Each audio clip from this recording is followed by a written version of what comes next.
And then what we're going to do, we're going to put a bit of clipping there.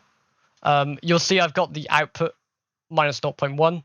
On this limiter, the output is minus 0.1. And on the final limiter, the output is minus 0.1. They all need to be the same, but we're basically doing it 3 times over. So by the time you do the first limiter, it's already going to be up in loudness. So when we use flatline, you'll have seen on the reference mix, so the preview master, I had it like down at like minus 14. We don't want to do that. We want to do it like minus 1 or something, if you know what I mean. Because realistically, we're only going to clip it like 1 decibel, but that 1 decibel will really help add to the sound of like the fullness and the compression. You subconsciously notice when something is about 1 decibel louder.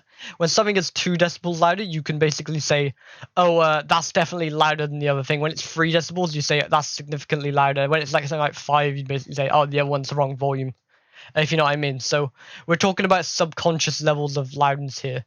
So if your thing is 1 decibel louder than the other person's thing and it doesn't clip and it sounds dynamic, they're going to prefer your mix if it was the exact same, essentially.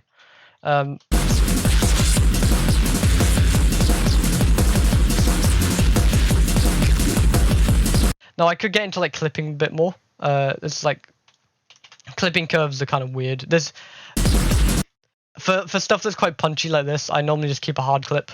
For something that's maybe a bit more ambient, I'd probably, make it a bit softer. I don't see. Yeah, just really for stuff that's a bit more ambient or laid back, you want it a bit softer. But most of the time, it's going to be quite hard clipping.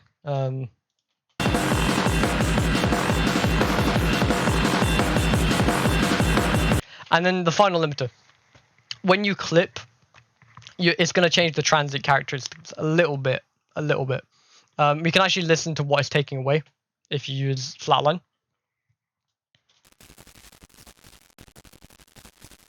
And we push that harder.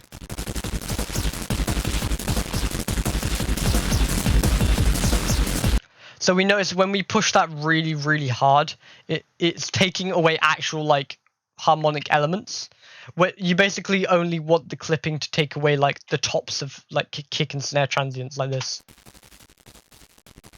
That's barely noticeable. Like if you're taking away that, it's not really going to affect the mix a lot. If you're taking away that, you're basically taking away your entire mix. You don't want to. That's how you kind of use clipping. You only want the subtle little like kind of tops of stuff, and that's how you do it without it sounding weird. So that's going to change the transient characteristics a little bit, and that's why I kind of like ozone right on the end, is because it's a really good brick wall. You can choose which type of limiter you want, and you can actually kind of manipulate the transients a little bit. Now it's very subtle, but everything you do in mastering is subtle to a certain extent.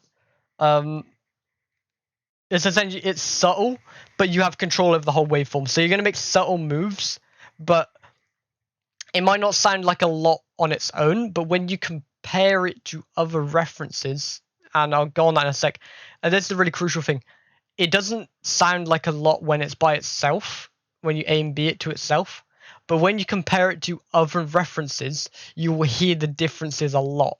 And that's the importance of reference mastering. A proper mastering session is basically just all referencing to get it right.